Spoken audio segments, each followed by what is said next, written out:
Guys, ഇതാണ് കഴിഞ്ഞൊരു 3 വർഷമായിട്ട് ഞാൻ യൂസ് ചെയ്യുന്ന കാർച്ചർ എന്ന് പറയുന്ന ബ്രാൻഡിൻ്റെ വാക്വം ക്ലീനർ. അപ്പോൾ ഇതിൻ്റെ ചെറിയൊരു യൂസർ എക്സ്പീരിയൻസ് ആണ് ഞാൻ പറയാൻ പോകുന്നത്.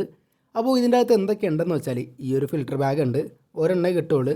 ഡസ്റ്റൊക്കെ ഇതിൻ്റെ അകത്ത് നമുക്ക് വാക്വം ചെയ്ത് വെക്കാനാണ്. ഞാനിത് ഇതുവരെ ഉപയോഗിച്ചിട്ടില്ല. നെക്സ്റ്റ് പറയുവാണെങ്കിൽ ഇതാണ് ഇതിൻ്റെ മെയിൻ സാധനമായ കുഴൽ അഥവാ ഹോസ് എന്ന് പറയും. സെക്ഷൻ ഹോസ് എന്നൊക്കെയാണ് ഇതിനെ പറയുന്നത്. ഇത് നമ്മൾ ജസ്റ്റ് ഇതിനകത്ത് കണക്ട് ചെയ്ത് പൊടി പടലങ്ങളൊക്കെ വലിച്ചെടുക്കാനാണ് ഇതിൻ്റെ പ്രധാന ഉപയോഗം എന്ന് പറയുന്നത്. ഞാൻ ജസ്റ്റ് ഒരു ട്രെയിൽ കാണിച്ചു തരാം. ഈ സോഫയുടെയൊക്കെ ഈ ഗ്യാപ്പിലുള്ള അഴുക്കൊക്കെ പൊടി ഡസ്റ്റൊക്കെ വലിച്ചെടുക്കുന്നത് വളരെ യൂസ്ഫുള്ളാണ്. പക്ഷേ എങ്കിൽ ഇതിൻ്റെ അകത്ത് വേറൊരു സാധനം ഉണ്ട്, അത് മിസ്സിങ് ആയിപ്പോയി, എവിടെ കാണില്ല. ഇങ്ങനെ എടുത്ത് പൊടിയൊക്കെ വലിച്ചെടുക്കാം. നെക്സ്റ്റ് പറയുവാണെങ്കിൽ ഇതൊരു ട്യൂബാണ്. ഈ ഒരു ട്യൂബ് വെച്ച് ജസ്റ്റ് നമുക്ക് എക്സ്റ്റെൻഡ് ചെയ്ത് കൊടുക്കാവുന്നേ ഉള്ളൂ. വളരെ പൊക്കമുള്ള സ്ഥലമൊക്കെ നമുക്ക് എക്സ്റ്റെൻഡ് ചെയ്ത് ഇതുപോലെ ഇങ്ങനെ വലിച്ചെടുക്കാം. അതാണ് ഇതിൻ്റെ ഒരു ഗുണമെന്ന് പറയുന്നത്. അത് കണ്ടോ, രണ്ട് അത്യാവശ്യം നല്ല നീളമുള്ള കുഴലുകൾ 2 എണ്ണം ഉണ്ട്. ഈ 2 കുഴൽ വെച്ച് നമുക്ക് നല്ല രീതിക്ക് വലിച്ചെടുക്കാം. അതാണ് ഇതിൻ്റെ മെയിൻ പർപ്പസ് എന്ന് പറയുന്നത്. ഇനി ഈ കാണുന്നതാണ് ഇതിൻ്റെ clip floor nozzle for wet and dry vacuum എന്നാണ് ഇതിനെ പറയുന്നത്. അതായത് താഴത്തെ മണ്ണൊക്കെ നമുക്ക് വലിച്ചെടുക്കാം. അതുപോലെ തന്നെ പറയുവാണെങ്കിൽ എക്സാമ്പിൾ കാണിച്ചു തരാം. അവിടെ കുറച്ച് പൊടിയുണ്ട്, വീഡിയോയിൽ കാണുന്നുണ്ടോ എന്ന് അറിയുന്നില്ല. ഇതിങ്ങനെ വലിച്ചെടുക്കാം. ഇതിൻ്റെ അകത്ത് ഒരു ചെറിയൊരു ബ്രഷ് ഉണ്ട്, അപ്പോൾ അതുകൊണ്ട് നമുക്കത് ഇങ്ങനെ അടിച്ചെടുക്കാം.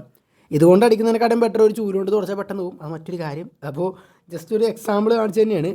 ഇതിൻ്റെ മെയിൻ യൂസ് എന്ന് പറയുന്നത് നമുക്ക് ഈ സോഫ ക്ലീൻ ചെയ്യാനാണ്. സോഫയിൽ ആ ഒരു ഡസ്റ്റ് ആ ബ്രഷ് കൊണ്ട് ഇങ്ങനെ വലിക്കുമ്പോൾ ഡസ്റ്റ് അത്യാവശ്യം നല്ല രീതിക്ക് നമുക്ക് എടുക്കാൻ പറ്റും. അങ്ങനെ ഒരു ഉപയോഗമാണ് ഇതിൻ്റെ മെയിൻ പർപ്പസ് എന്ന് പറയുന്നത്. ഇനി ഇതിൻ്റെ സ്റ്റോറേജിലേക്ക് അടക്കുകയാണെങ്കിൽ അത്യാവശ്യം തെറ്റില്ലാത്തൊരു സ്റ്റോറേജ് ഉണ്ട്. നമുക്കിനി വെള്ളം വലിക്കുന്നതും കൂടി കാണിച്ചു തരാം. അപ്പോൾ നമുക്ക് ഇത് വെറ്റ് ആൻഡ് ഡ്രൈ ആണല്ലോ, അപ്പോൾ വെള്ളം വലിച്ചതും കൂടി കാണണ്ടേ. ഈ ബക്കറ്റിലെ വെള്ളം നമുക്ക് വളരെ ഈസി ആയിട്ടൊക്കെ നമുക്ക് വലിച്ചെടുക്കാൻ പറ്റുന്നതാണ്. പിന്നെ ഒരു കാര്യം, നമ്മൾ വെള്ളം വലിക്കുമ്പോൾ ഇതിൻ്റെ അകത്തുള്ള ഈ ഒരു കാർട്ടേജ് ഫിൽറ്റർ അകത്ത് വെക്കരുത്, കാരണം ഇത് ചീത്തയായി പോവും.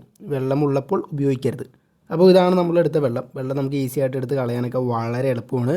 ചെറിയൊരു ബക്കറ്റ് പോലെയൊക്കെ ഇരിക്കണം, എടുത്ത് കളയുക, അത്രേ പരിപാടിയൊക്കെ ഉള്ളത്. സംഗതി സെറ്റായിട്ടുണ്ട്. ഇനി ഇതിൻ്റെ ഫിൽറ്റർ, ഇതാണ് ഇതിൻ്റെ ആ ഒരു കാർട്ടേജ് ഫിൽറ്റർ. ഈ ഒരു ഫിൽറ്റർ നമുക്ക് ക്ലീൻ ആക്കാം. അത് നമുക്ക് വാക്വം ക്ലീനർ യൂസ് ചെയ്ത് നമ്മളിനി ബ്ലോവറാണ് യൂസ് ചെയ്യാൻ പോകുന്നത്. ഇതിൻ്റെ ബാക്കിലാണ് ഇതിൻ്റെ ബ്ലോവർ വരുന്നത്. നമ്മുടെ ആ ഫ്രണ്ടിലത്തെ ആ ഒരു ഹോസ് എടുത്ത് ബാക്കിൽ കണക്ട് ചെയ്ത് കൊടുത്താൽ മാത്രം മതി. പിന്നെ ഇതാണ് ഇതിൻ്റെ ഓൺ ഓഫ് അത്ര മാത്രമേ ഉള്ളൂ.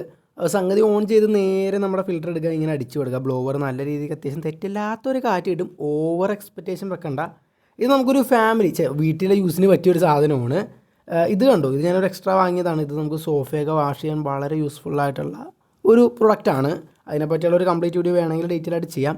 പക്ഷേ ഇതിനധികം നെഗറ്റീവ് എനിക്ക് പറയാനധികം ഇല്ല. എന്നാലും നെഗറ്റീവ്സൊക്കെ ഉണ്ട്.